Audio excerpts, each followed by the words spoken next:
آئیے خطیب الہند کا بڑے ادب و احترام کے ساتھ جوش و ولولے کے ساتھ استقبال کریں۔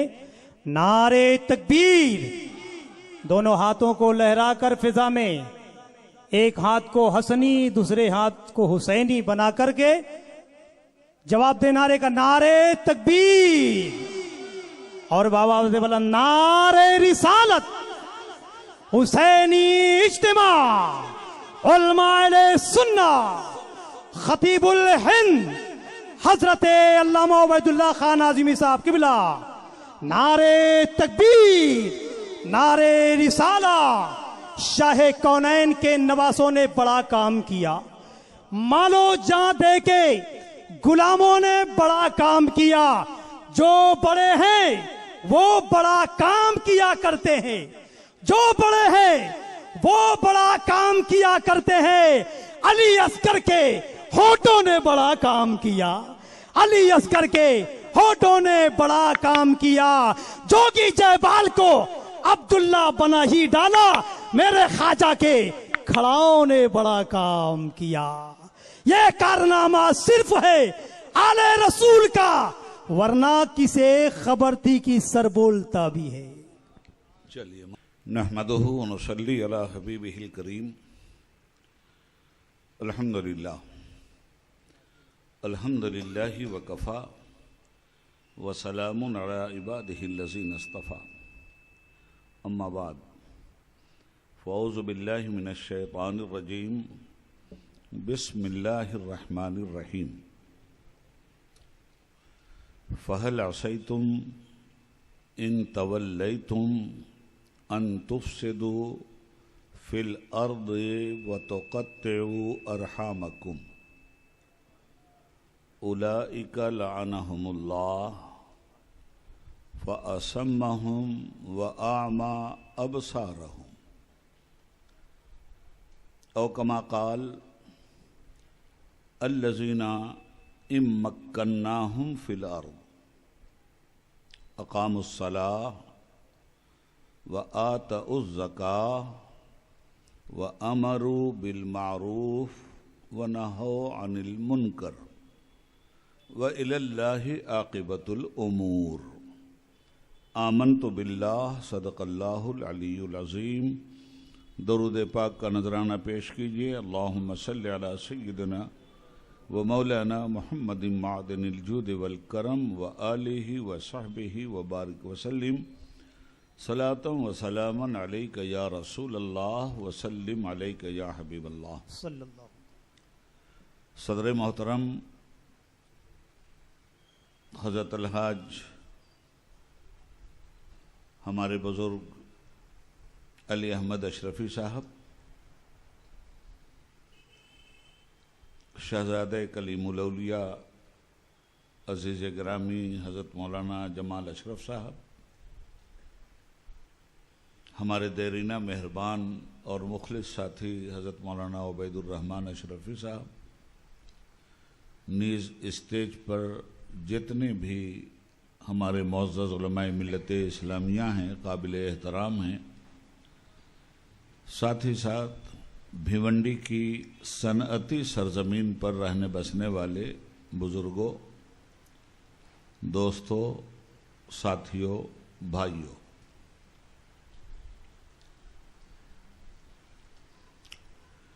محرم کی چاند رات سے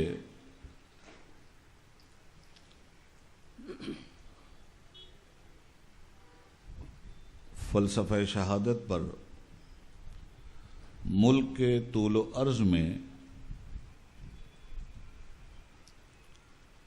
پروگرامات جاری ہیں۔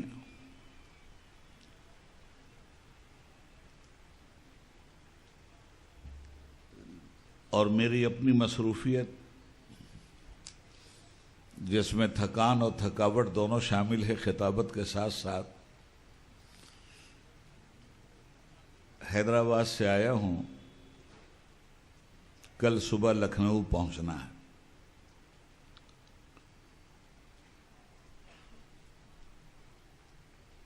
یہ درد ایسا ہے، یہ غم ایسا ہے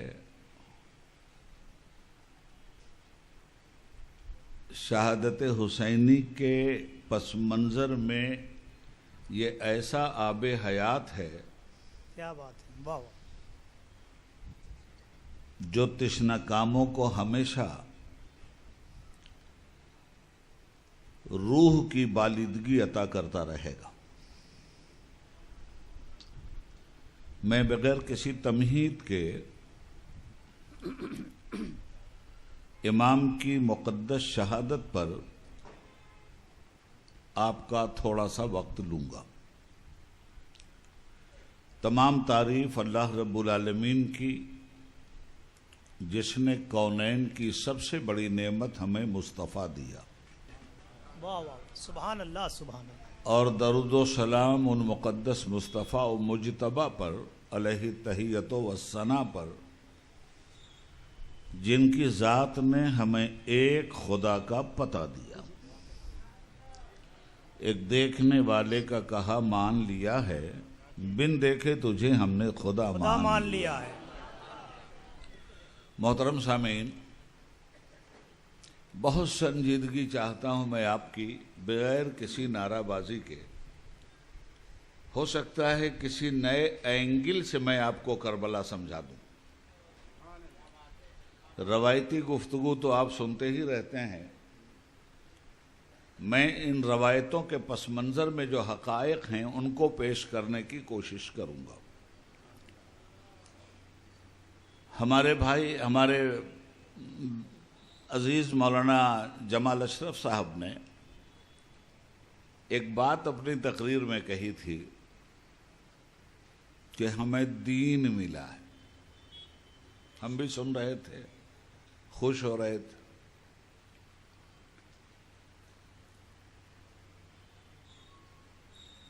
اور اس دین کا نام کیا ہے؟ اسلام۔ ان الدین عند اللہ الاسلام۔ سبحان اللہ سبحان اللہ کے نزدیک دین نام ہے اسلام کا۔ اسلام کیا ہے؟ سلامتی، پیس، امن، شانتی۔ اسی لیے اسلام کا سلام ہے سلام علیکم۔ ہم اجنبی کو نہیں جانتے کون ہے۔ آج کا دور بڑا خراب ہے نا، ہر قدم پہ خطرہ ہے۔ رات کے اندھیرے میں جانور سے نہیں ڈرتا، دن کے اجالے میں آدمی سے ڈرتا ہے۔ جی جی جی جی جی، رات کے اندھیرے میں جانور سے نہیں ڈرتا، دن کے اجالے میں آدمی سے ڈرتا ہے۔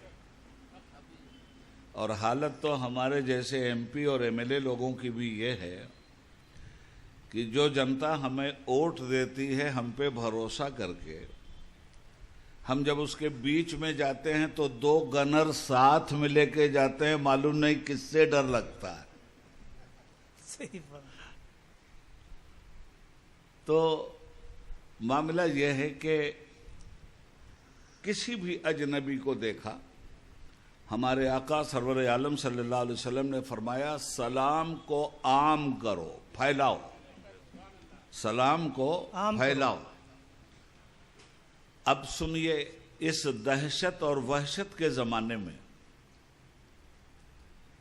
مسلمان گارنٹی ہے امن اور شانتی کی۔ بے شک، اس لیے کہ جب وہ کسی کو بھی دیکھتا ہے، وہ جانے نہ جانے، پہچانے نہ پہچانے، اس کا پہلا کام ہے کہ وہ سلام کرتا ہے۔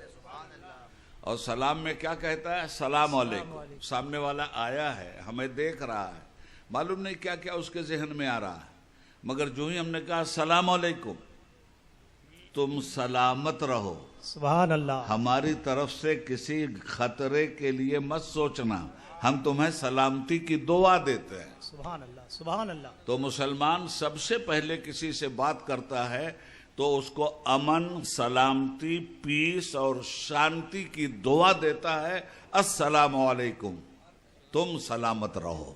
واہ واہ واہ، سبحان اللہ۔ جو قوم سب کو سلامت رہنے کی دعا دے،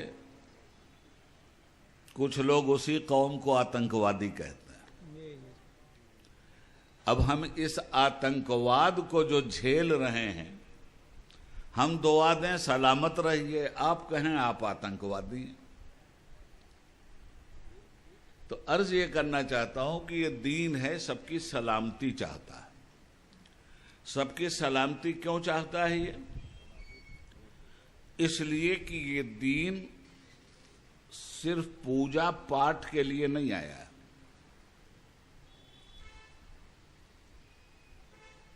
یہ دین نظام حیات ہے، دنیا میں کیسے جینا ہے، عاقبت کی کیسے تیاری کرنا ہے، سیاست میں ہمارا کیا رول ہونا چاہیے، دکان پہ ہمارا کیا رول ہونا چاہیے، تجارت میں ہمارا کیا رول ہونا چاہیے، بادشاہت میں ہمارا کیا رول ہونا چاہیے، غریبی میں ہمارا کیا رول ہونا چاہیے، امیری میں ہمارا کیا رول ہونا چاہیے، اندھیرے میں ہمارا کیا رول ہونا چاہیے، اجالے میں ہمارا کیا رول ہونا چاہیے، مجبوروں کے ساتھ ہمارا کیا رول ہونا چاہیے، یتیموں کے ساتھ ہمارا کیا رول ہونا چاہیے، بیماروں اور پیڑتوں کے ساتھ ہمارا کیا رول ہونا چاہیے، یہ رول جو سکھلاتا ہے اس کا نام اسلام ہے۔ سبحان اللہ، سبحان اللہ۔ تو اسلام دین ہے۔ اچھا، نظام حیات کا مطلب کیا ہے؟ ہم اسلامک پوائنٹ آف ویو سے بات کریں گے تب کربلا آپ کی سمجھ میں آئے گا۔ آدم علیہ السلام سب سے پہلے دنیا میں آئے، جی جی، تو زمین پر جب انہیں بھیجا تو کیا بنا کے بھیجا؟ اپنا خلیفہ بنا کے بھیجا۔ جی جی، آدم تم دنیا میں جاؤ اور جب میرے بندوں کی نسل بڑھے تمہارے ذریعے تو تم میرے بندوں کو یہ بتانا کہ جس مالک نے تمہیں پیدا کیا ہے اس نے تمہیں نفس بھی دیا ہے، خواہش دیا ہے، اس میں واسنائیں بھی بھری ہوئی۔ نفس صرف اچھی بات نہیں سوچتا، بری بات بھی سوچتا ہے۔ ایک نفس وہ ہے جو کوئی مرتا ہے تو اس کو جلانے کے لیے تڑپتا ہے، اور ایک آدمی وہ ہے کوئی جینا چاہتا ہے تو اسے مار ڈالتا ہے۔ تو آدمی کے وجود میں ایک چیز پازیٹیو ہے اور ایک چیز نگیٹیو ہے۔ بھلائی کا جذبہ یہ پازیٹیو ہے، برائی کا جذبہ یہ نگیٹیو ہے۔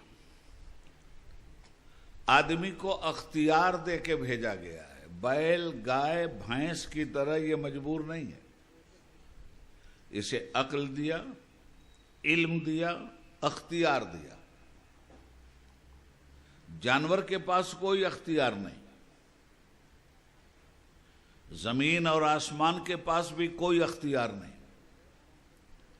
چاند اور سورج کے پاس بھی کوئی اختیار نہیں۔ یہ سب مجبور لوگ ہیں۔ اگر اختیار ہوتا تو سورج کہتا کہ آج میں پورب سے نکلا ہوں، کل کوئی مائی کا لال مجھے نہیں روک سکتا، میں پچھم سے نکلوں۔ جب سے پیدا ہوا ہے ایسا مجبوری اور غلامی کی زنجیر پہنے ہوئے ہے کیا بات ہے، واہ واہ۔ کہ ٹائم سے تمہیں نکلنا ہے اور ٹائم سے تمہیں چھپنا ہے۔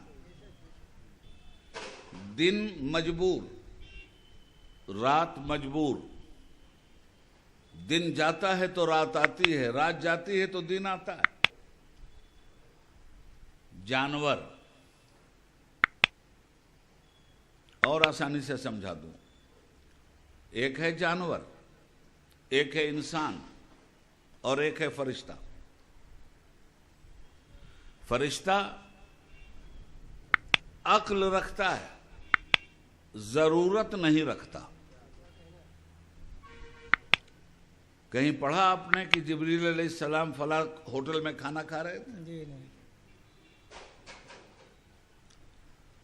اسرافیل علیہ السلام سور پھونکنے سے پہلے 2-4 مرتبہ سو گئے تھے؟ نہیں۔ فرشتے کے پاس عقل ہے، ضرورت نہیں ہے۔ تو جس کے پاس عقل ہو ضرورت نہ ہو وہ ہے فرشتہ، اور جس کے پاس ضرورت ہو عقل نہ ہو وہ ہے جانور۔ ضرورت ہے، کھاتا ہے پیتا ہے، نہیں۔ تو یہ سب اپنی اپنی شریعت پر لگے ہوئے ہیں، اور اپنی شریعت سے یہ کبھی بغاوت نہیں کرتے۔ شریعت کہتے ہیں راستے کو۔ آپ نے کسی گھوڑے کو گوشت کھاتے ہوئے کبھی دیکھا؟ اور کسی شیر کو آپ نے گھاس چرتے ہوئے کبھی دیکھا؟ نہیں۔ گھوڑا مر جائے گا گوشت نہیں کھائے گا، اسے سبزی ہی چاہیے، سبزہ چاہیے۔ شیر بھی مر جائے گا گوشت کھائے گا، گھاس نہیں کھائے گا۔ مگر یہ حضرت انسان ہے،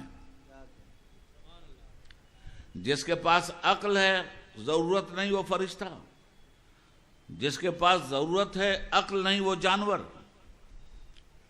اور جس کے پاس ضرورت بھی اور عقل بھی ہے وہ ہے انسان۔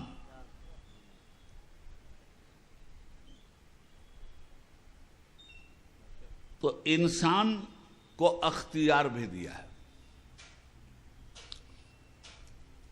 اور اختیار دینے کے ساتھ ساتھ وہ کہتا ہے وَهَدَيْنَاهُ النَّجْدَيْنِ۔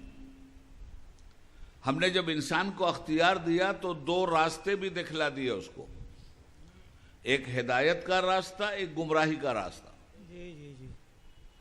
ہدایت کی راہ پہ چلنے والا جنت کا مستحق، گمراہی کی راہ پہ چلنے والا جہنم کا مستحق۔ اور انسان کو دنیا میں بھیجا، اختیار دے کے بھیجا، تھوڑے دن کے لیے بھیجا، اور بھیجا تو مقصد بھی بتایا کہ کس لیے بھیجا۔ الذی خلق الموت والحیات لیبلوکم ایکم احسن عملا۔ ہم نے موت کو اور حیات کو اس لیے پیدا کیا کہ اس کے بیچ میں اے انسانوں تمہیں رکھ کر تمہارا ہم امتحان لیں گے کہ تم میں اچھے عمل کا مالک کون ہے۔ نفس تو شراب پینے کے لیے اکسائے گا، مگر شراب کو ٹھوکر مار کے پانی جو حلال ہے وہ پیو تو اچھا عمل ہے۔ آدمی کو اختیار ہے، شراب بھی پی سکتا ہے، پانی بھی پی سکتا ہے۔ آدمی کو اختیار ہے، نماز پڑھ بھی سکتا ہے، نماز چھوڑ بھی سکتا ہے۔ آدمی کو اختیار ہے، روزہ رکھ سکتا ہے، روزہ چھوڑ سکتا ہے۔ اللہ کسی کا ہاتھ پکڑنے نہیں جا رہا ہے۔ آپ اپنے اختیار کو یوز کرتے ہیں، اسی لیے آپ سے حساب بھی ہوگا۔ جب تک آپ نے اختیار استعمال نہیں کیا تب تک حساب و کتاب کا کوئی سوال نہیں پیدا ہوتا۔ تو اللہ نے پیدا اس لیے کیا کہ تم میں اچھے عمل کا مالک کون ہے۔ اب بنا کے کیا پیدا کیا؟ خلیفہ۔ جتنے نبی دنیا میں آئے سب خلیفہ۔ رسول پاک صلی اللہ علیہ وسلم اللہ کے خلیفہ۔ خلیفہ کا مطلب کیا ہے؟ خلیفہ بادشاہ نہیں ہوتا۔ میں یہ بات اس لیے کہہ رہا ہوں کہ یزید نے ناجائز ہی صحیح اعلان خلافت کیا تھا کہ میں خلیفہ ہوں مسلمانوں کا، اور امام حسین اس کے خلاف میدان میں آ گئے تھے۔ تو بات ہے سمجھنے کی، خلیفہ ہوتا کون ہے؟ خلیفہ بادشاہ نہیں، خلیفہ بادشاہ کا نائب ہے۔ بادشاہ صرف اللہ ہے، اس کے علاوہ کوئی بادشاہ نہیں۔ جو حاکم اسلامی حکومت کا ہوتا ہے وہ خلیفہ، اور خلیفہ خدا کا نائب۔ خدا کا جو قانون ہے وہ بندوں پر نافذ کرنے والے کا نام ہے خلیفہ۔ تو خدا کا قانون ہے کہ شراب کو حرام کر دو بندوں پر، اور خلیفہ ہونے کا اعلان بھی کرے اور شراب بھی پیے، تو کس بات کی خلافت؟ یہ تو خالی آفت۔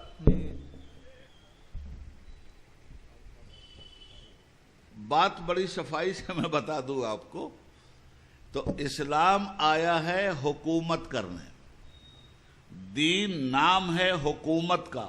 خوب غور سے سنیے گا، باتیں وہ کروں گا جن باتوں کو آپ نے سنا ہی نہیں ہوگا،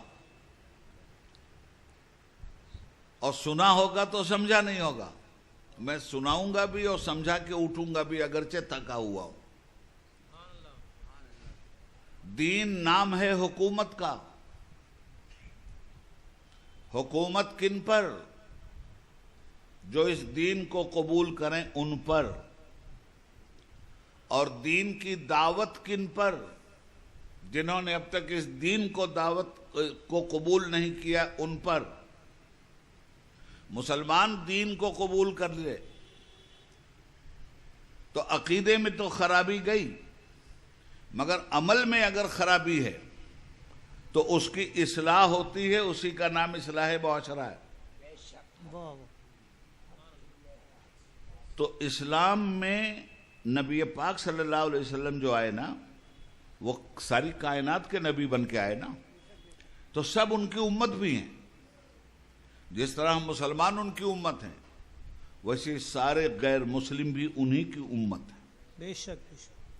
امت کے دو طبقے ہیں. ایک کا نام ہے امت اجابت، دوسرے کا نام ہے امت دعوت. جن انسانوں نے کلمہ پڑھ لیا حضور کا، یہ امت اجابت ہیں، قبول کرنے والی امت. اور جنہوں نے اب تک کلمہ نہیں پڑھا ہے ان کا نام ہے امت دعوت. وہ امت ہے جس تک رسول اللہ کا پیغام جانا چاہیے. اور یہ پیغام امت اجابت کو امت دعوت کے ہاں پہنچانا ہے. باتیں بہت گہری ہیں، غور سے سنیے گا. تو یہ دین تو آیا حکومت کرنے صاحب.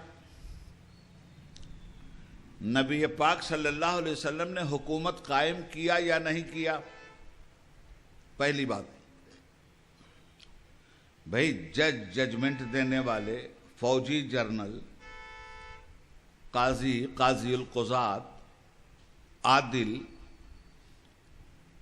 ایک حکومت قائم ہوئی مدینے میں جس کا نام تھا حکومت اسلامی.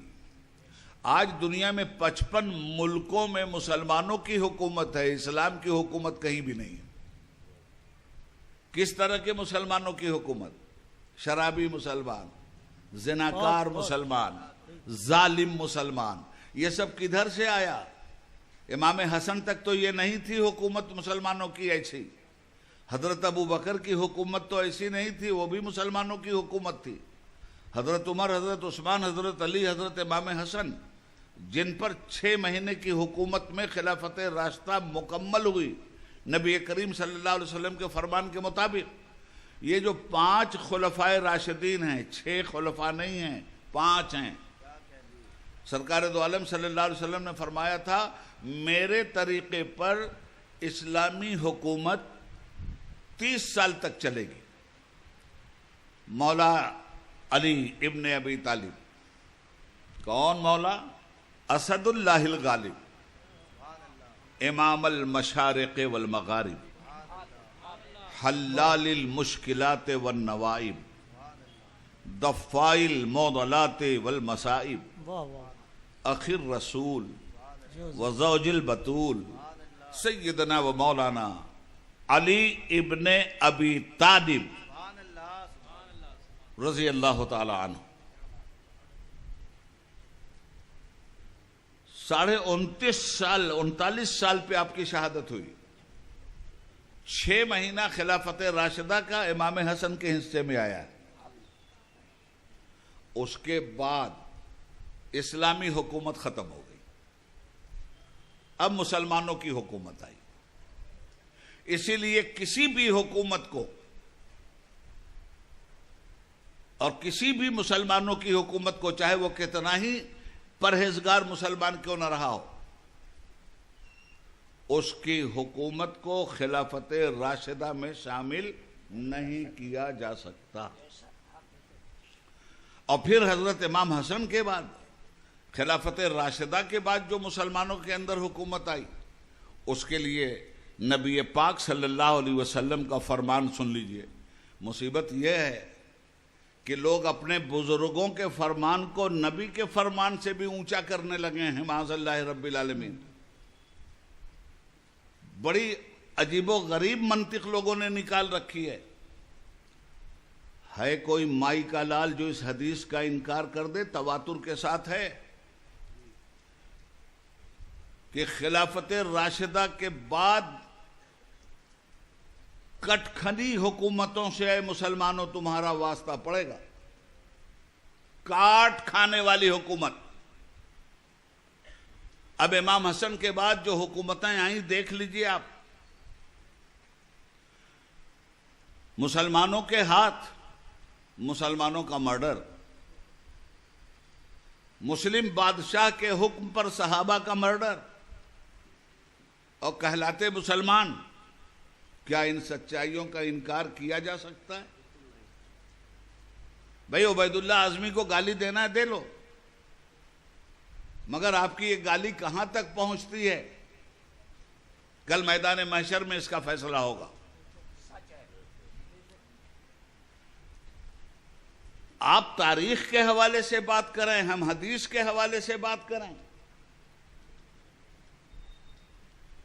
سرکار نے فرمایا تھا کہ میں بنو امیہ کے لونڈوں کو اپنے منبر پر بندروں کی طرح اچھلتے ہوئے دیکھ رہا ہوں. حضور نے فرمایا تھا کہ میرے دین کو تبدیل کرنے اور تباہ کرنے والا جو پہلا شخص ہوگا وہ بنو امیہ میں سے ہوگا. یہ حدیثیں ہیں، یہ تاریخ نہیں ہے.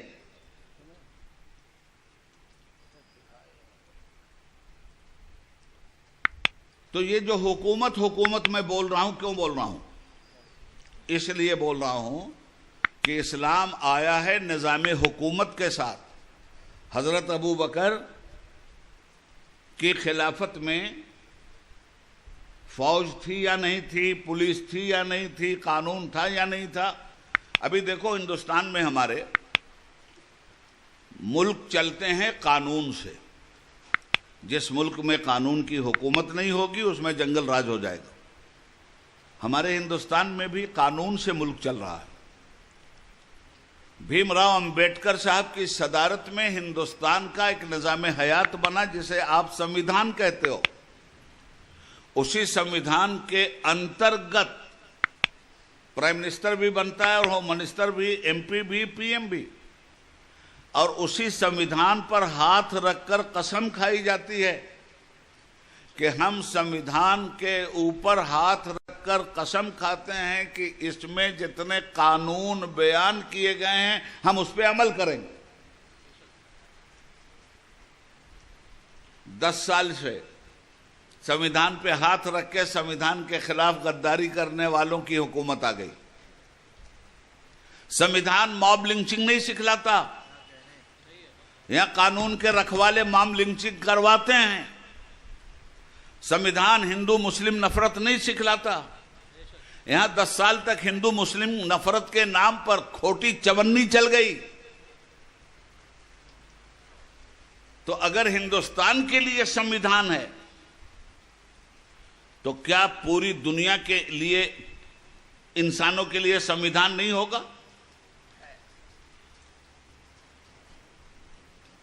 بابا صاحب بھیم راؤ امبیڈکر کی صدارت میں بنا ہوا سمویدھان صرف ہندوستان کے لیے،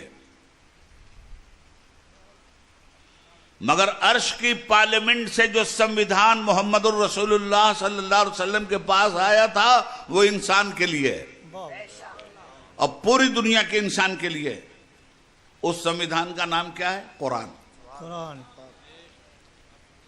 آپ خلیفہ ہیں، آپ بادشاہ نہیں ہیں. جائز طریقے سے خلیفہ بنے ہیں، بادشاہ نہیں. اور جو ناجائز طریقے سے خلیفہ بنے وہ خلیفہ ہے ہی نہیں، وہ تو ظالم ہے، جابر ہے. اور اگر وہ خلیفہ ہوتا تو رسول اللہ کا شہزادہ کربلا کبھی نہیں جاتا. حکومت صرف اللہ کی، کسی کی حکومت نہیں، اور انسان کسی کا غلام نہیں. کیوں اللہ کی حکومت؟ یہ جس زمین پہ آپ بیٹھے ہیں کس حکومت نے بنایا ہے اس کو بتائیے مجھے. یہ جس آسمان کے نیچے آپ رہتے ہیں کس ملک کی حکومت اور کس لیڈر نے بنایا اور کس سمویدھان نے بنایا مجھے بتاؤ. یہ چاند کن بھائی صاحب نے بنایا اور یہ سورج کس وشو گرو نے بنایا بتاؤ مجھے. بھئی سیدھی بات ہے نا. یہ ہوا کس لیڈر نے چلائی؟ یہ سمندر کس نیتا نے بہوایا؟ یہ دریا کون سا لیڈر چلا رہا ہے؟ یہ صبح اور شام کا لیڈر کون ہے؟ بتاؤ، کسی ایک لیڈر کو بتاؤ. ارے لیڈر کیا، یہ گیدڑ ہیں، یہ کہاں سے لیڈر بن جائیں گے؟ ان تمام تر چیزوں کو بنایا کس نے؟ سب سے پوچھئے، ایک ہی جواب سارے انسانوں کا اس سلسلے میں ہے. زمین کس کی؟ اللہ کی. ہم اللہ کہہ رہے ہیں، ہمارا ہندو بھائی ایشور کہہ رہا ہے، ہمارا عیسائی بھائی گاڈ کہہ رہا ہے. ایک ذات کا کنسپٹ تو سب کے پاس ہے. تو زمین کس کی؟ اللہ آسمان کس کا؟ ہوا فضا کس کے؟ اللہ دریا سمندر کس کے؟ سب اللہ کا. اور حکومت آپ کریں گے؟ اجی جس کا سب اسی کی حکومت. حکومت اس کی ہوگی، قانون اس کا چلے گا. اسی حکومت کا نام ہے قرآن. اور قرآن ہی کی بنیاد پر 30 سال تک چلی ہے حکومت. 30 سال کے بعد کی گارنٹی نہیں. خلافت راشدہ، بھئی قانون ہے نا، آئلی قانون بھی ہے، تعزیراتی قانون بھی ہے. نبی اکرم صلی اللہ علیہ وسلم جب اس دنیا میں تشریف فرما تھے، ایک عورت کی چوری کا مسئلہ آیا. اسلامی سیاست کو سمجھیے، اسلامی حکومت کو سمجھیے. یہ صرف تسبیح گھمانے کا دین نہیں ہے. یہ جس طرح آپ سے مسجد میں عبادت کرواتا ہے، ویسے یہ تجارت پہ بھی آپ سے عبادت کی ڈیمانڈ کرتا ہے. حضور کے زمانے میں ایک عورت نے چوری کی. قانون آ چکا تھا کہ چور اور چورنی کے ہاتھ کاٹے جائیں. کچھ لوگوں نے سوچا یار بڑے اونچے گھرانے کی ہے، اگر اس کا ہاتھ کاٹا گیا تو بڑا گڑبڑ سڑبڑ ہو جائے گا. حضور کے پاس سفارش لے چلو. ہمت کسی کی نہیں تھی. بالکل صاف صاف بات کر رہا ہوں اور عام زبان میں بات کر رہا ہوں. مجھے وہ زبان بھی آتی ہے تابش خنجر احساس کی آغوش میں، مگر جتنی تمنائیں ہیں مجھے مجروح نظر آ رہی ہیں، اور ساز ہستی سے جتنی بھی آواز نشاط اٹھ رہی ہے وہ بارے ناکامی پہم سے دبتی چلی جا رہی ہے. میں اس زبان کا استعمال نہیں کر رہا ہوں. صحیح بات.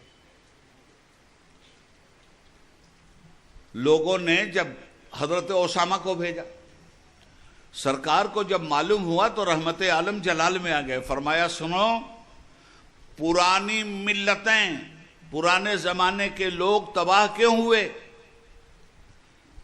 جب غریب چوری کرتا تھا تو اس کو سزا دی جاتی تھی، اور جب امیر چوری کرتا تھا تو اسے چھوڑ دیا جاتا تھا. خدا کی قسم، یہ فاطمہ نامی عورت تو دور کی بات، محمد الرسول اللہ کی بیٹی فاطمہ نے بھی اگر چوری کی ہوتی تو اللہ کا رسول اس کا بھی ہاتھ کٹوا لیتا. تو یہ ہاتھ کٹوا لینا یہ تعزیراتی قانون ہے نا بھائی. کرمنل قانون کے تحت ہاتھ کٹ رہا ہے.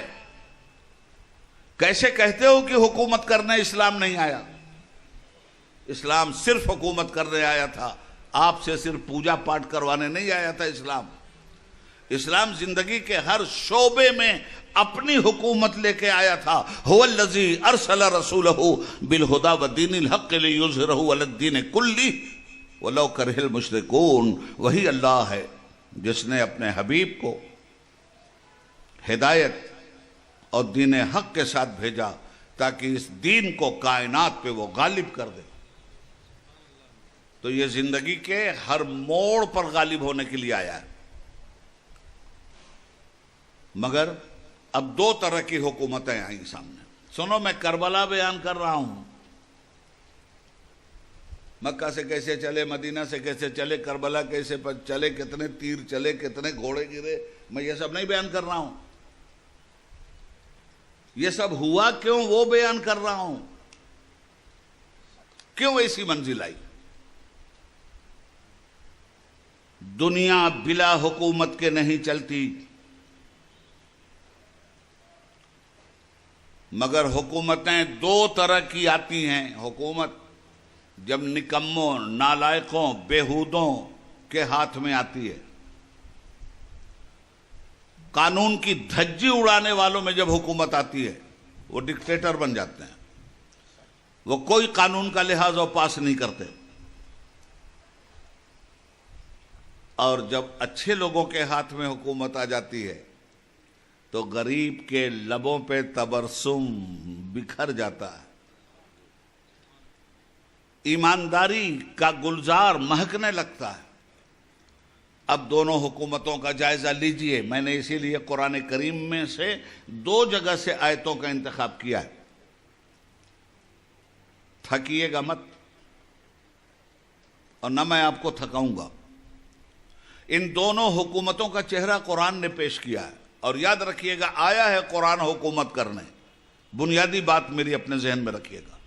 جن لوگوں کا یہ تصور ہے کہ اے سی میں بیٹھ کے تسبیح گھما لیں اور اے سی میں بیٹھ کے نماز پڑھ لیں اور وظیفہ کر لیں اور سمجھیں اسلام کا حق ادا ہو گیا، انہوں نے اسلام کو نہ جانا ہے نہ پہچانا ہے، مانا ضرور ہے۔ سورہ محمد صلی اللہ علیہ وسلم 26واں پارہ آیت کریمہ، فَهَلْ عَصَيْتُمْ إِن تَوَلَّيْتُمْ أَن تُفْسِدُوا فِي الْأَرْضِ، لوگو اگر گندے لوگوں کے ہاتھ میں حکومت آ جائے تو تم دیکھو گے کہ وہ زمین پر فساد پھیلائیں گے۔ کون کہہ رہا ہے؟ قرآن کہہ رہا ہے نا۔ یہ حکومت کی بات کیوں کر رہا ہے قرآن؟ حکومت تو چاہیے ہی چاہیے۔ اگر نکموں کے ہاتھ میں حکومت آئی، بدماشوں کے ہاتھ میں حکومت آئی تو کیا کریں گے؟ فَهَلْ عَصَيْتُمْ إِن تَوَلَّيْتُمْ أَن تُفْسِدُوا فِي الْأَرْضِ، زمین میں فساد پھیلا دیں گے۔ بدماشوں کے ہاتھ میں آئی تو زمین میں فساد پھیلا دیں گے۔ بدماش، تڑی پار اگر حکومت پا جائیں تو کیا کریں گے؟ جو خود مجرم ہیں، اخلاق کے مجرم، ایمان کے مجرم، انسان کے مجرم، اعمال کے مجرم، ایسے تڑی پاروں کے ہاتھ میں اگر حکومت آئی تو کیا کریں گے؟ وہ کریں گے جو 10 سال میں ہندوستان میں ہو رہا ہے۔ ہم کو بولنے سے روکو گے؟ بول کے لب آزاد ہیں تیرے، بول زباں خاموش ہے کیوں؟ ہم بولیں گے اس لیے کہ اگر امام حسین نہ بولے ہوتے تو ہم آج کے یزید کے خلاف نہ بولتے۔ وہ کل کے یزید کے خلاف بولے تھے، ہم آج کے یزید کے خلاف بول رہے ہیں۔ بے شک، اللہ اکبر، یا رسول اللہ، اللہ اکبر، زندہ باد۔ ظالموں کے کردار ہر دور میں یزیدی رہیں، ان کے ہاتھ میں اگر حکومت آئے گی یہ زمین میں فساد پھیلا دیں گے۔ جب جب کسی ڈکٹیٹر کے ہاتھ میں حکومت آئی ہے اس نے دھرتی پہ فساد پھیلایا، اس نے اپنے ماننے والوں کی لاشوں پر اپنے اقتدار کی کرسی رکھ کر قہقہے ابلیس لگایا۔ پھر اتنا ہی نہیں کریں گے یہ، ان تفسدوا فی الارض، زمین میں فساد پھیلائیں گے، اور کیا کریں گے یہ؟ وَتُقَطِّعُوا أَرْحَامَكُمْ، رشتوں کا بھی پاس و لحاظ نہیں کریں گے، بزرگی کا بھی پاس و لحاظ نہیں کریں گے، بچوں کا بھی پاس و لحاظ نہیں کریں گے، عورتوں کا بھی پاس و لحاظ نہیں کریں گے۔ ایسے لوگوں کے ہاتھ میں جب آئے گی حکومت تو رشتوں کو کاٹ کے پھینک دیں گے۔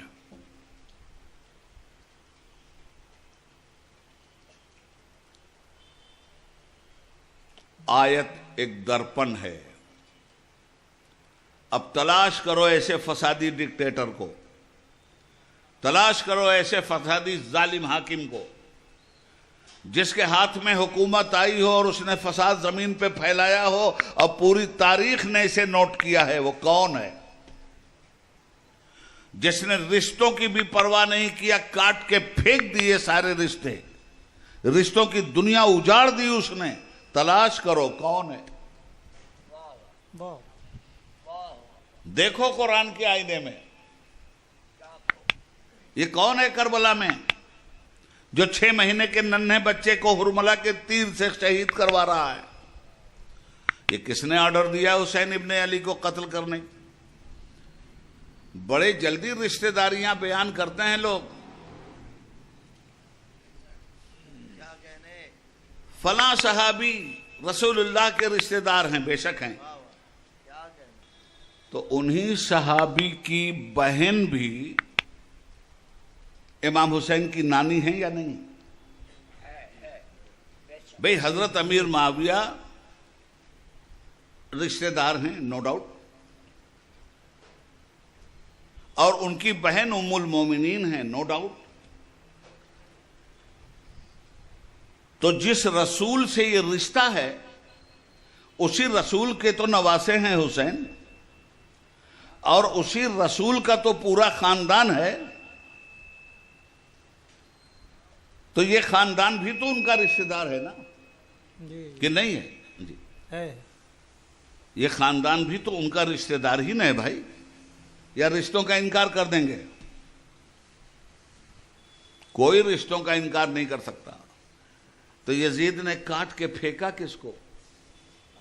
وہ تو قطعوا ارحامکم، یہ رشتوں کو کاٹ کے پھینک دیں گے، رشتہ داری کا کوئی لحاظ نہیں کریں گے، یہ احسان فراموش ہوں گے، یہ نمک حرام ہوں گے، یہ رشتوں کا پاس نہیں رکھیں گے۔ اس آیت کی روشنی میں یزید دکھلائی دے رہا ہے یا نہیں دکھلائی دے رہا؟ جی اور اگر دکھلائی دے رہا ہے تو سن یہ ایسے آدمی کے بارے میں قرآن کا فیصلہ کیا ہے، اولئک لعنہم اللہ، بے شک ایسے لوگوں پر اللہ کی لعنت، فَأَصَمَّهُمْ وَأَعْمَى أَبْصَارَهُمْ، حق دیکھنے کے معاملے میں ان کی آنکھیں پھوٹ چکی ہیں اور حق سننے کے معاملے میں ان کے کان ٹوٹ چکے ہیں، یہ بہرے بھی ہیں اندھے بھی ہیں۔ تو جو رشتوں کو کاٹے قرآن کی نظر میں وہ بہرا بھی ہے اندھا بھی ہے۔ جو زمین پہ فساد پھیلائے اور ڈکٹیٹر ہو، انسانوں کی گردن اپنی ہتھیلی میں لے لے، انسانوں میں رشوت دے دے کر لوگوں کا ایمان خرید لے، کیا بات ہے، تو ایسے آدمی کو اور ایسے کیریکٹر کے بارے میں قرآن بات کر رہا ہے نا، فَهَلْ عَسَيْتُمْ إِن تَوَلَّيْتُمْ أَن تُفْسِدُوا فِي الْأَرْضِ وَتُقَطِّعُوا أَرْحَامَكُمْ أُولَئِكَ لَعَنَهُمُ اللَّهُ فَأَصَمَّهُمْ وَأَعْمَى أَبْصَارَهُمْ۔ کلیئر ہو گیا نا؟ اچھا، ایک کیریکٹر یہ ہے حکومت کا، تو ایسی حکومت میں کیا ہوگا؟ اگر کوئی مسلمان اس طرح کی حکومت قائم کر لے، وہ ڈکٹیٹر بن جائے، قانون کو توڑ دے، شراب پیے، کبھی نماز پڑھے کبھی نماز چھوڑے، اور اپنے کو امام المسلمین ہونے کا ڈنکا بھی بجائے۔ آج آپ کے امام صاحب مسجد میں خطبہ دینے سے پہلے ارشاد فرمائیں کہ ایک بوتل وسکی بھی وہیں رکھ دینا ممبر پر، پھر خطبہ دوں گا۔ نالائق سے نالائق مسلمان بھی ہوگا، ٹانگ پکڑ کے امام صاحب کی کھینچ کے مسجد کے باہر کرے گا۔ بے شک بے شک۔ ارے کوئی پیکڑ بھی ہوگا تو اپنے امام صاحب کو پیکڑ نہیں دیکھنا چاہتا، کیا بات ہے، پیکڑ بھی اپنے امام کو پیتا ہوا نہیں دیکھ سکتا، تو حسین جیسا مسلمان اس پیکڑ کو کیسے قبول کر لیتا؟ رسول کے منبر پر، رسول کی مسجد میں، رسول کے دین پر۔ سبحان اللہ، نعرہ تکبیر، نعرہ رسالہ، تاجدار کربلا، سبحان اللہ، واہ واہ۔ اور اگر امام نہیں جاتے، لوگ کہتے ہیں چلے گئے، بے مطلب کا چلے گئے۔ آج کل یزیدی بہت پیدا ہو گئے ہیں، آج کل ناصبی بھی بہت پیدا ہو گئے ہیں۔ ارے صاحب، فضائل اہل بیت بیان کیجئے تو سیدھے سیدھے شیعہ ہونے کا الزام لگاتے ہیں، شرم نہیں آتی؟ رافضی بھی ناصبی بھی، یہی الزام تو امام شافعی پہ لگا تھا۔ تو آپ نے فرمایا تھا اگر حب اہل بیت کا نام تشیع ہے تو اعلان کر دو شافعی شیعہ ہے۔ یہ کیا بات ہوئی؟ سرکار دو عالم صلی اللہ علیہ وسلم کی اولاد ہیں، حضور کا ذکر نہیں کریں گے تو کس کا کریں گے بھائی؟ آل نبی کا نہیں کریں گے تو کس کا نہیں کریں گے؟ اصحاب النبی کا نہیں کریں گے تو کس کا کریں گے؟ ان تمام صحابہ کو سلام جنہوں نے شریعت کی پاسداری میں اپنی گردنیں کٹوائیں۔ اہل بیت مصطفیٰ کا معاملہ تو حکومت کے دو نظریے قرآن نے دیے ہیں، ایک سن لیا آپ نے، دوسرا سن لیجئے۔ یہ نظریہ جو میں نے سورہ محمد سے پیش کیا ہے یہ اہل باطل کا معاملہ ہے۔ جب حکومت پائیں گے دین توڑیں گے، ہاتھ پیر توڑیں گے، لوگوں کو برباد کریں گے، مگر جب اچھے لوگوں کے ہاتھ میں حکومت آئے گی تب کیا ہوگا؟ الذین ان مکناہم فی الارض، سبحان اللہ، سبحان اللہ۔ جب اچھے لوگوں کے ہاتھ میں حکومت آئے گی زمین میں تو تم دیکھو گے، کیا دیکھو گے؟ اقاموا الصلاۃ، وہ نماز کو پورے سسٹم کے ساتھ قائم کریں گے۔ وآتوا الزکاۃ، وہ زکوٰۃ کے نظام کو کہیں سے مرنے نہیں دیں گے، چیریٹی کے اصول کو زندہ رکھیں گے، اور اگر کوئی مسلمان نماز نہیں پڑھتا تو حکومت کے ڈنڈے اس کی پشت پہ پڑیں گے۔ سنو، اسلامی حکومت میں اگر کوئی مسلمان نماز نہیں پڑھتا حکومت کے ڈنڈے اس کی پیٹھ پہ پڑیں گے، جیل اس کو ہوگی، کھانا پینا بھی اس کا چھینا جائے گا۔ کیوں؟ اس لیے کہ اللہ کے حبیب فرماتے تھے کہ جو آدمی نماز چھوڑنا تو بڑی دور کی بات ہے، جو جماعت میں شامل نہیں ہوتا جان بوجھ کر، میرے جی میں آتا ہے کہ اس کے گھر میں آگ لگا دوں۔ تو جب اچھی حکومت آئے گی تو نماز کا سسٹم، اچھا نماز کے سسٹم سے فائدہ کیا ہوگا؟ 5 وقت خدا کے سامنے آپ جھک رہے ہو، خربوزہ خربوزے کو دیکھ کے رنگ بدلتا ہے، بد اخلاقی نہیں ہوگی اس حکومت میں اخلاق ہوگا، بد عملی نہیں ہوگی اس حکومت میں عمل ہوگا، شراب اس حکومت میں نہیں ہوگی، شراب پہ پابندی ہوگی، جوا اور سود اس حکومت میں نہیں ہوگا، اس کے خلاف لوگوں کے اندر نفرت ہوگی۔ تو میں یہ پوچھنا چاہتا ہوں کہ وہی اچھی حکومت تو دنیا کو اپنی طرف راغب کرے گی نا، چیریٹی، غریبوں کی مدد کرے گا، یتیموں پہ شفقت کرے گا، دکھی لوگوں کا ساتھ دے گا۔ وآتوا الزکاۃ وامروا بالمعروف ونہوا عن المنکر، بھلائیوں کا حکم دے گی وہ حکومت اور برائیوں کا تختہ پلٹ دے گی وہ حکومت۔ تو وہی حکومت تو حضور نے قائم کیا، وہی حکومت تو حضرت ابو بکر کی تھی، وہی حکومت تو حضرت عمر کی تھی، وہی حکومت تو حضرت عثمان کی تھی، وہی حکومت تو حضرت علی کی تھی، وہی حکومت تو امام حسن کی تھی۔ کیا یزید کی حکومت بھی ایسی ہی تھی؟ نہیں تھی، اپوزٹ تھی نا، ایک طرف وہ نظارہ ایک طرف یہ نظارہ۔ اچھا میں اپنی طرف سے کچھ نہیں کہتا، جتنی باتیں کہتا ہوں اہل سنت و جماعت کی مستند کتابوں کے حوالے سے کہتا ہوں، بے شک۔ اس کے علاوہ میرا کوئی جرم نہیں ہے۔ جتنی بات کہتا ہوں اہل سنت کی مستند کتابوں اور اہل سنت کے مستند ائمہ کے اقوال کی بنیاد پہ کہتا ہوں۔ یزید میرے نزدیک تو کافر ہے، باقی آپ جانو۔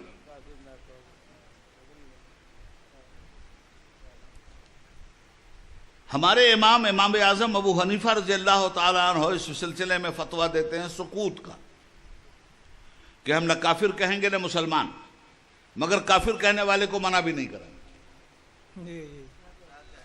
میرے لیے اتنا ہی بہت کافی ہے۔ اور آگے کی کہہ دوں، امام اعظم کے مقلد ہیں سلطان الہند خواجہ غریب نواز، بے شک۔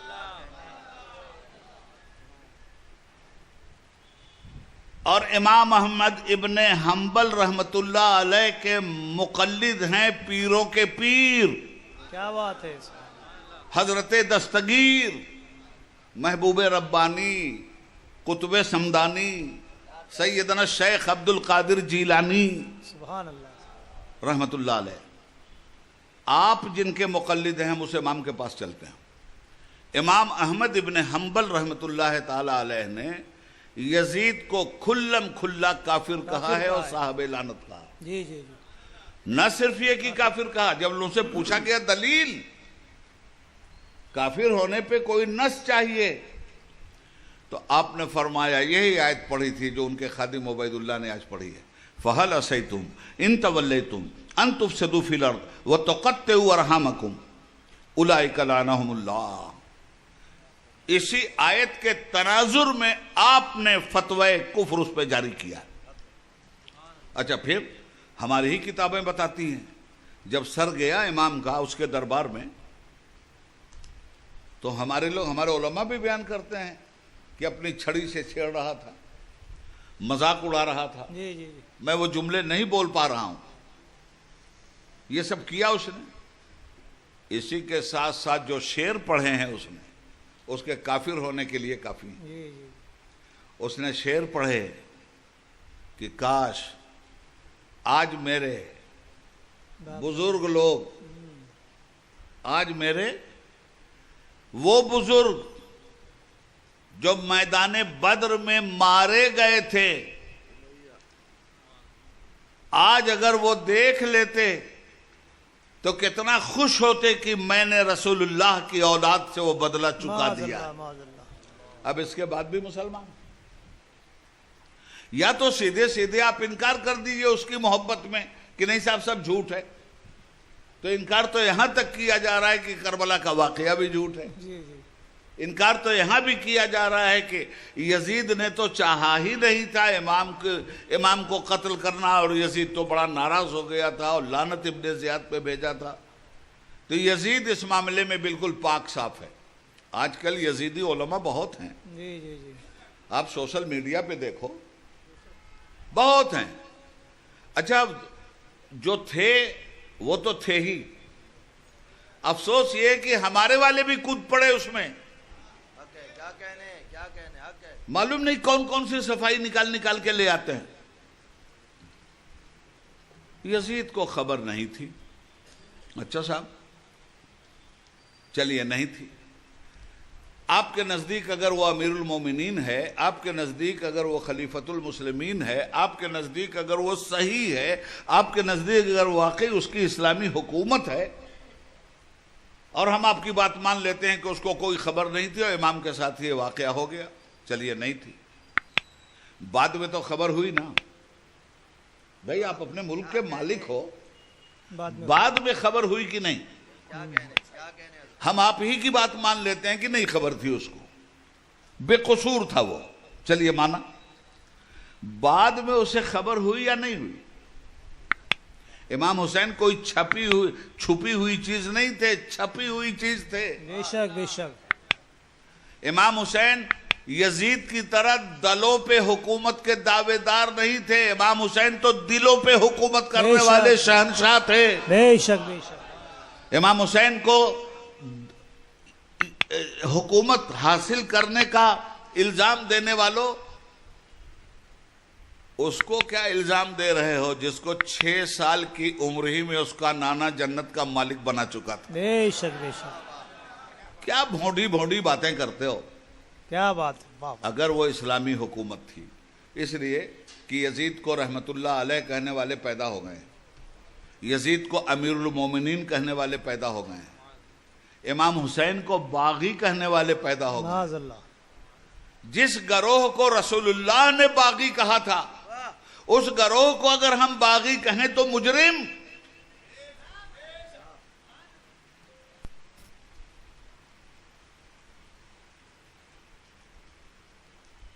اس گروہ کو باغی کہنے میں تعامل، اور امام حسین کو باغی کہنے میں دلیل دی جا رہی ہے۔ قتل ہوا نا، یزید کو نہیں معلوم تھا، ٹھیک ہے، بعد میں پتا چلا کہ نہیں چلا، تو اسلام میں قصاص ہے کہ نہیں؟ جی جی، ہاں، قصاص اسلام میں قصاص ہے یا نہیں؟ تو آپ اگر خلیفۃ المسلمین تھے، امام المسلمین تھے، امیر المومنین تھے، تو پتہ چل جانے کے بعد آپ کو ان مجرموں کو پکڑنا چاہیے تھا یا نہیں؟ تو ایک مجرم بھی آپ نے پکڑا، ایک مجرم کو بھی آپ نے سزا دیا۔ مجرموں کو انعام تو دیا گیا ہے، سزا نہیں دی گئی ہے۔ امام نے کیوں قیام فرمایا؟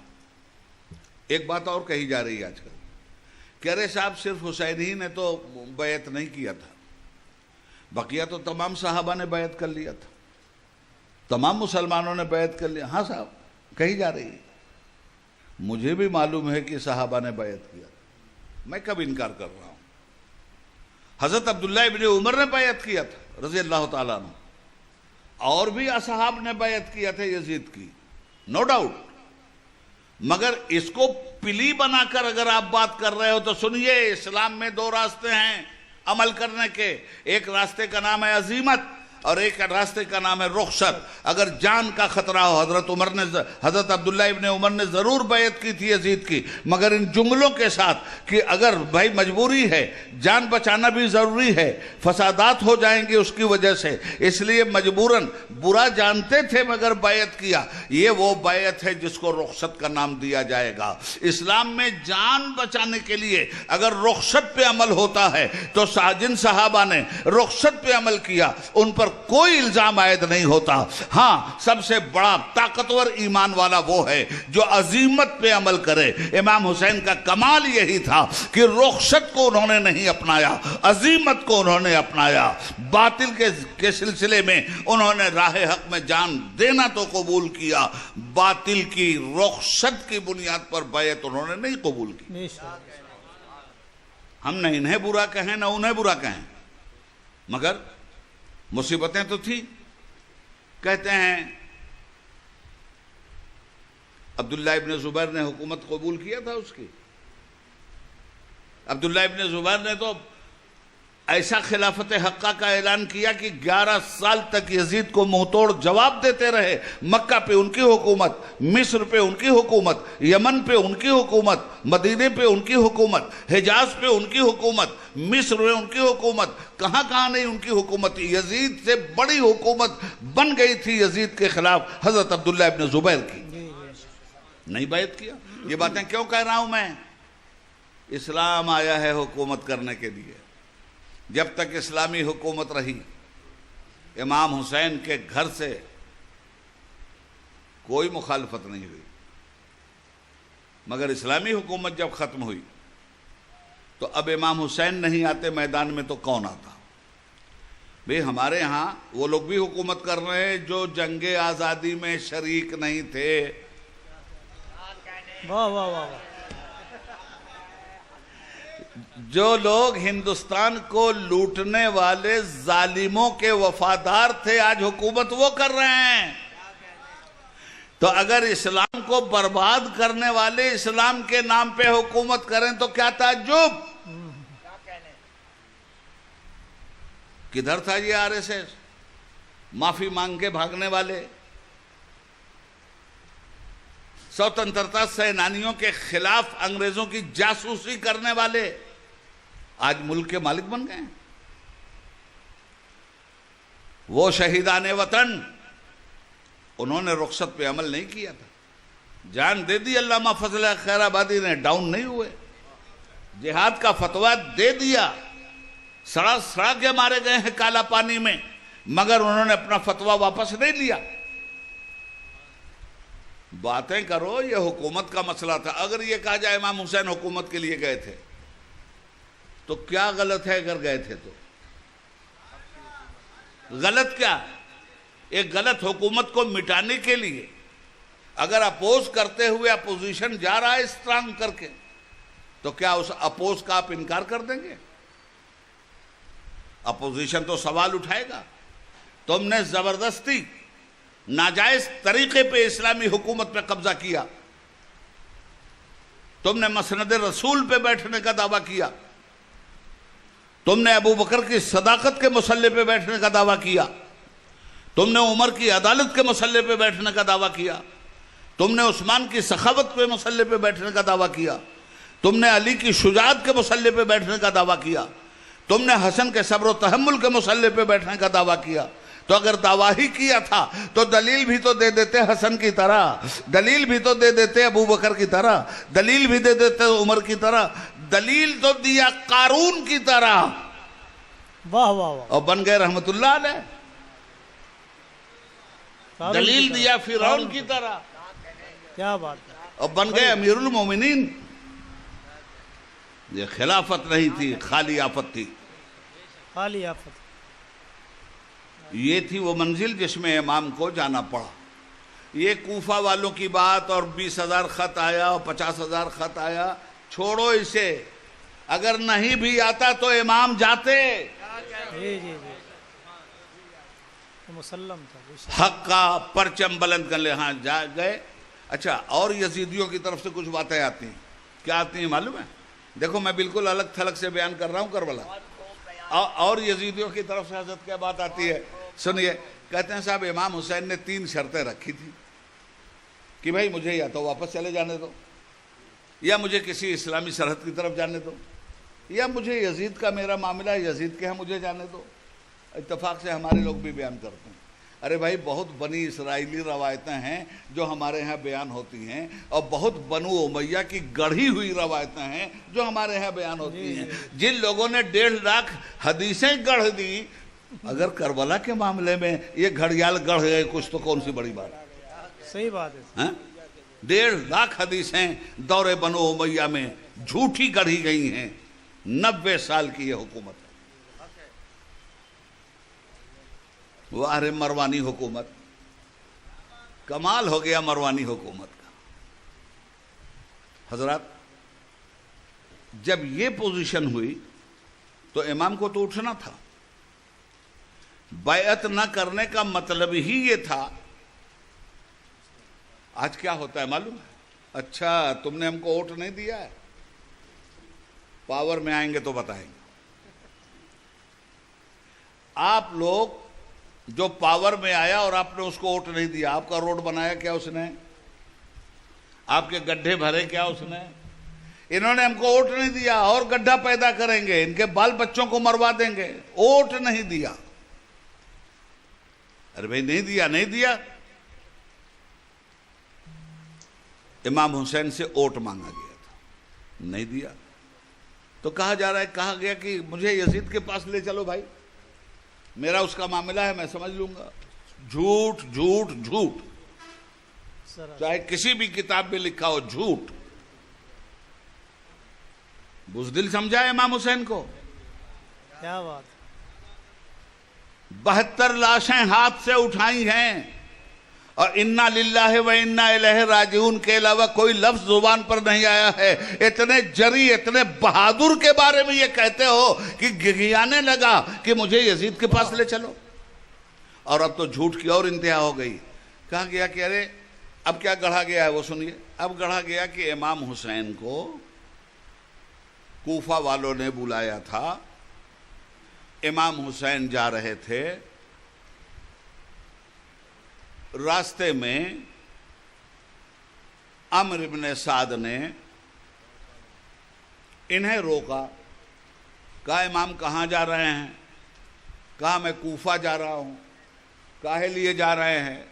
یزید بہت بیہودہ ہو چکا ہے، شراب پیتا ہے، برا کام کرتا ہے، اس کے خلاف لوگوں نے مجھے بلایا ہے کہ بھرپور اس کے خلاف احتجاج ہونا چاہیے، ایسی حکومت کو الٹ دینا چاہیے جو حکومت اسلامی شریعت کو توڑ رہی ہے.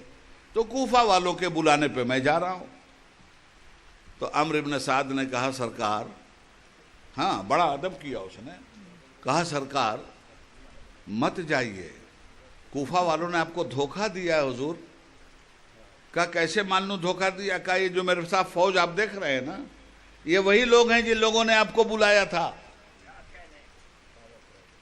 اب امام حسین نے کہا رہے میرے ساتھ ایسا تماشا ہو گیا، توبہ توبہ توبہ، چلو کوئی بات نہیں ہے، اب میں چلتا ہوں یزید کے پاس، مجھے لے کے چلو یزید کے پاس.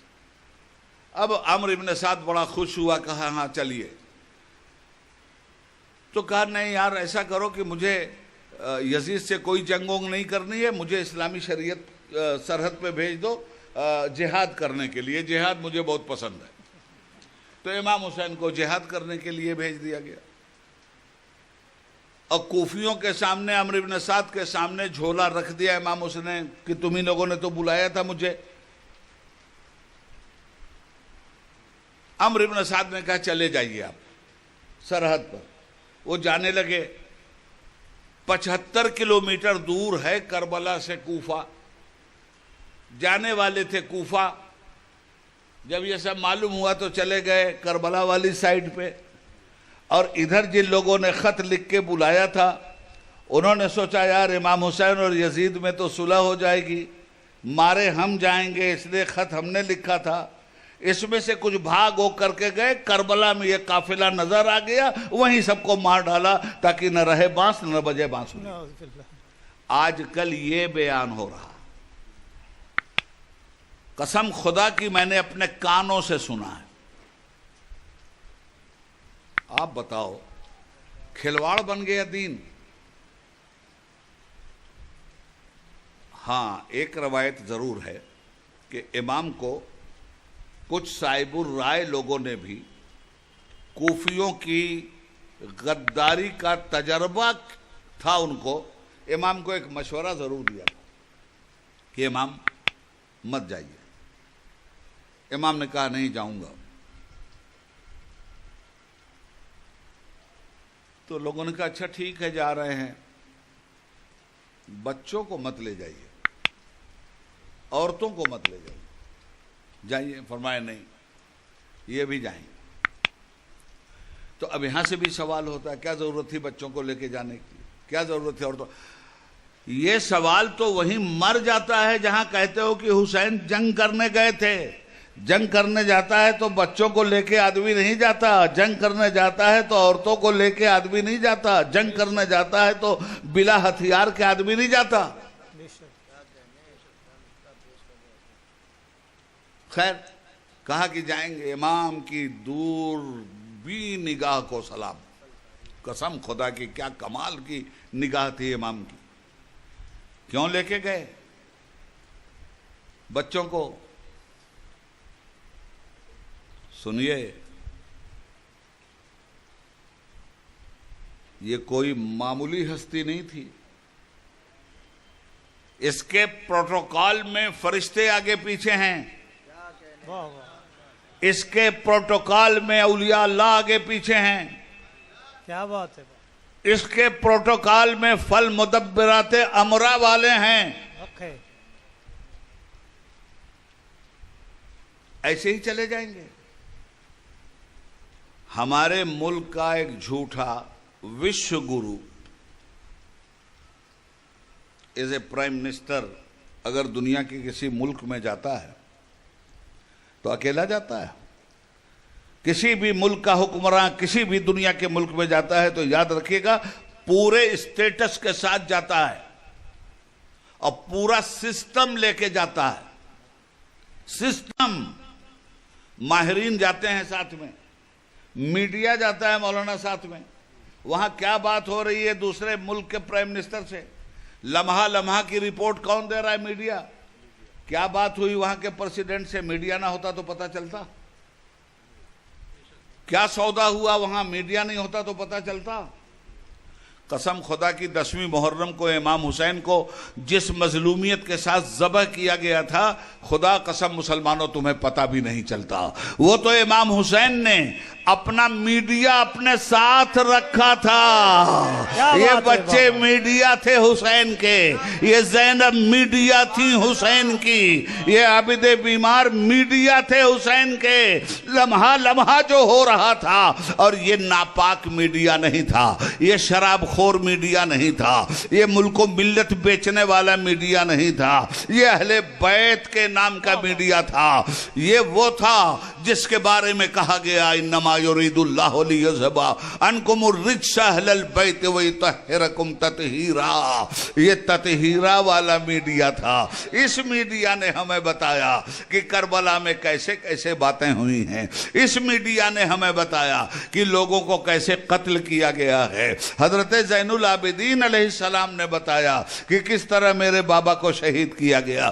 حضرت زینب کبریٰ علیہ السلام نے بتایا. میں کہتا ہوں علیہ السلام ان تمام کو کہتا ہوں, اور ان تمام عورتوں کو صلوات اللہ علیہ کہتا ہوں, جو چاہو لگاؤ فتویٰ میرے. میں کہتا ہوں اور ڈٹ کے کہتا ہوں. اللہ اکبر, یا رسول اللہ,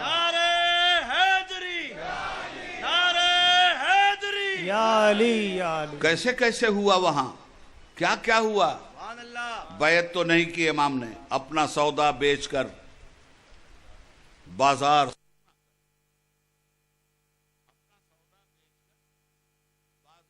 سونا کر گئے. قتل ہوا، سب شہید ہو گئے. امام پاک جب جانے لگے، مسئلہ کیا تھا؟ بیعت کا. اچھا پھر کہتے ہیں مارے گئے نا، آخر شکست ہو گئی نا، جملہ بولنا بند کرو. معاذ اللہ. جنگ کے فیصلے بارڈر پہ نہیں ہوا کرتے، پڑھے لکھے لوگوں سے بات کرو. جنگ کے فیصلے فیوچر کرتا ہے. بے شک. آج یزید کے نام کی مجلس ہو رہی ہے، حسین کے نام کی، حسین کے نام کی. تو فیصلہ فیوچر نے کیا یزید کے حق میں یا حسین کے حق میں؟ حسین کے حق میں. فیصلہ ہمیشہ فیوچر کرتا ہے، یاد رکھنا. امام بارڈر پہ بھی نہیں ہارے ہیں، مورچہ بھی امام ہی جیتے ہیں. قتل حسین ہو گیا تو مولانا لوگوں نے سمجھا کہ وہ ہار گئے. جنگ کس بات پہ کیا یزیدیوں نے؟ تلواریں کس بات پہ اٹھیں، یاد ہے آپ کو؟ مانگی جا رہی تھی بیعت، امام نے کہا ناقابل قبول. اور امام کے بیٹے نے تو کہی دیا، یہ دیکھو لکھا ہوا ہے، سرداد نہ داد دست در دست یزید، حقہ کی بنائے لا الہ ہست حسین. امام نے کہا بیعت نامنظور، باطل کے ہاتھ پہ بیعت نہیں، یہ حسین کا اکیلا ہاتھ نہیں، یہ نبی پاک کا محترم ہاتھ کا نمائندہ ہاتھ ہے. یہ حسین اگر تیرے ہاتھ میں دے گا تو کل دنیا یہ کہے گی کہ نانا کے سینے پہ کھیلنے والے حسین، نانا لبوں کو چومتے تھے حسین، یہی سلا دیا نانا کو آپ نے کہ ان کی شریعت بگاڑی جا رہی تھی اور پورے دین کا سودا آپ نے کر لیا. حسین نے کہا ایک ایک بچہ کٹ جائے گا مگر نانا کی غیرت پہ آنچ نہیں آنے دوں گا. نبی کے سینے پہ کھیلنے والا ہوں، چومنے والے ہیں میرے مصطفیٰ نبی. میرے مصطفیٰ نے مجھے چوما تھا، میں شہادت کی منزلوں سے گزر کر ان کے دین کی حقانیت کو چوموں گا. سبحان اللہ سبحان اللہ. حضرات، بیعت اور عدم بیعت، تو جنگ کس بات کی تھی؟ بیعت کی. یزید کہہ رہا تھا لے کے چھوڑوں گا، حسین کہہ رہے تھے کبھی نہیں کروں گا. اب دیکھنا یہ ہے کہ وہاں جیتا کون ہارا کون. دریا پہ پہرا بٹھال دیا، پانی روکوں گا تب بیعت کرو گے، کہا یہ بھی دیکھ لو. تمہارے اصحاب مارے جائیں گے تب مجبور ہو کے بیعت کرو گے، وہ بھی دیکھ لو. اچھا خاندان جب مارا جائے گا تب بیعت کرو گے، وہ بھی دیکھ لو. علی اکبر چاند جیسا جوان مارا جائے گا تب محبت میں بیعت کرو، کہا وہ بھی دیکھو. اصغر جیسا بچہ مارا جائے گا، کہا وہ بھی کر کے دیکھ لو. بعد میں تم جب مارے جاؤ گے اکیلے رہو گے تب بیعت کرو گے. امام نے اگر بیعت کر لی ہوتی تو امام ہارے، اور امام نے بیعت نہیں کیا ہے تو یزید ہارا ہے. دریا تھوڑا دور تھا. جنگ کہاں ہوئی ہے وہ بھی بتا دیتا ہوں آپ کو. روضہ امام عباس سے لے کر روضہ امام حسین علیہ السلام تک یہ جو پورا ایریا ہے جی، اس پورے ایریے میں حسینی خیمہ تھا. جنگ یہاں ہوئی ہے، دریا دور تھا. دریا پہ 5000 ظالموں کا پہرا تھا کہ حسین کے بچوں کو پانی نہ مل سکے. سنیے، جب معلوم یہ ہوا کہ جنگ ختم تو وہ لوگ تو تھے دور، وہ لوگ خوشی کے معنی اچھل گئے کہ چلو جنگ ختم ہو گئی، لگتا ہے حسین نے بیعت کر لیا، اب انہیں پانی دینے میں کیا پریشانی. قریب آئے تو دیکھا لاشیں پڑے ہوئے، پتہ چلا کیا کہا بیعت نہیں کیا. اتنی بڑی فوج کہہ رہی تھی ہم طاقت رکھ کے بیعت نہیں لے سکے. ہم طاقت رکھ کے جیتے نہیں ہیں، ہم ہارے ہیں. بے شک بے شک. کیسا ظلم بھائی.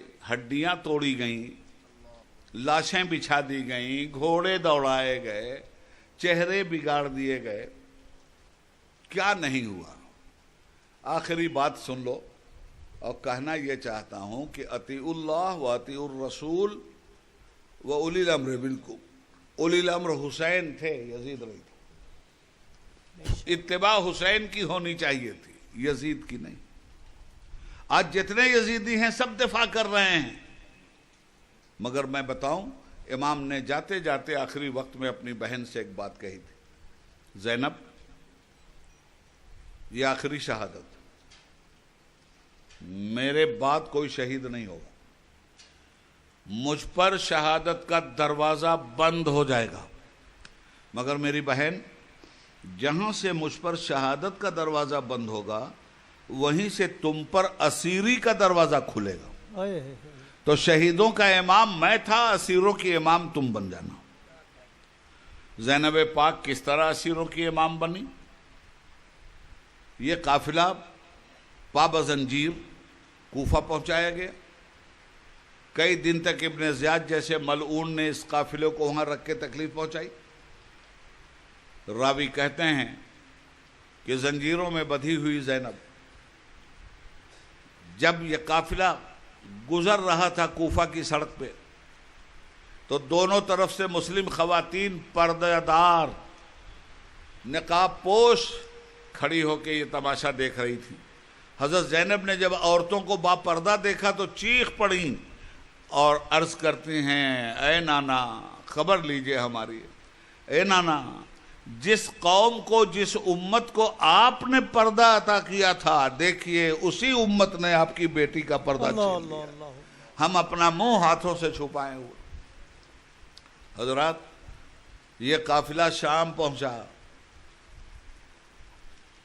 بازار شام سجایا گیا تھا جیسے لگتا تھا کہ آج کوئی عید کا دن ہے۔ سوشل میڈیا کا زمانہ نہیں تھا، ایک جگہ کی بات دوسری جگہ پہنچنے میں سالوں لگ جاتے تھے۔ جب وہ بازار سجایا گیا تو لوگ آپس میں پوچھتے تھے آج تو عید جیسا ماحول ہے، ڈھولک نغارے سب بج رہے ہیں، حکومت کی طرف سے خوشی کا اظہار ہو رہا ہے، معاملہ کیا ہے؟ تو بتایا گیا کہ کچھ باغی تھے حکومت کے، انہیں قید کر کے لایا جا رہا ہے، بادشاہ نے اپنے دربار میں بلایا ہے، اس لیے بازار شام سجایا گیا ہے۔ تھوڑی دیر کے بعد یہ قافلہ بھی پہنچا، اسیران اہل بیت کا، زنجیروں میں بندھے ہوئے قیدی، گھوڑوں اور اونٹوں پہ سوار قیدی، اور ساتھ میں بس آخری بات ہے، مظلوم کی حمایت کے لیے اٹھے، ظالم کی حمایت کے لیے نہیں اٹھنا چاہیے۔ پیر اللہ کی راستے پہ بڑھے، غیر اللہ کے راستے پہ نہیں بڑھنا چاہیے۔ آنکھیں شرافت حیدری کا نظارہ کریں، ظلم و ستم یزیدی کا نظارہ نہ کروائیں۔ تو ہر مسلمان اپنے گھر میں اسلام کو نافذ کر سکتا ہے، اگر یہ پاور نہیں ہے کہ محلے میں نافذ کرے تو گھر میں تو پاور ہے نا، پھر محلے میں نافذ کرے، پھر گاؤں میں نافذ کرے، پھر شہر میں۔ بہرحال ہر مسلمان کی یہ ذمہ داری ہے کہ اسلام اپنے اوپر نافذ کرے، اپنے دوست احباب کے اوپر نافذ کرے۔ صحیح معنوں میں اگر ہم امام حسین علیہ السلام کو خراج عقیدت پیش کرنا چاہتے ہیں تو خراج عقیدت یہی ہے کہ اللہ کے دین کا نظام ہماری زندگی میں دکھائی دینا چاہیے۔ بہت ساری باتیں کہہ دی میں نے، تھکا تھکایا آیا ہوں، بہت ساری باتیں رہ گئیں۔ یار زندہ، صحبت باقی، پھر کبھی انشاءاللہ۔ اخیر میں اللہ سے دعا ہے کہ پروردگار عالم جو کچھ بھی میں نے تیرے بندوں کے ساتھ سامنے باتیں کہی ہیں، یا اللہ جو حق میری زبان سے نکلا ہو وہ تیری طرف سے، اور اگر کوئی غلط بات میرے منہ سے نکلی ہو تو اس کا ذمہ دار میں ہوں، وہ میری نااہلی ہے، میری کم علمی ہے، میری ناتجربہ کاری ہے، اور اسی بنیاد پر ہر محفل سے اٹھنے سے پہلے جس طرح تجھ سے دعا کرتا ہوں، اس محفل میں بھی تیری بارگاہ میں عرض گزار ہوں مالک کہ تیرے بندوں کو گواہ بنا کر اگر مجھ سے کسی طرح کا گناہ کوئی خطا ہوئی ہو تو میں اس سے کھلی ہوئی توبہ کرتا ہوں اور پڑھتا ہوں، اشہد ان لا الہ الا اللہ وحدہ لا شریک لہ واشہد ان محمدا عبدہ ورسولہ استغفر اللہ ربی من کل ذنب واتوب الیہ۔ السلام علیکم ورحمۃ اللہ وبرکاتہ۔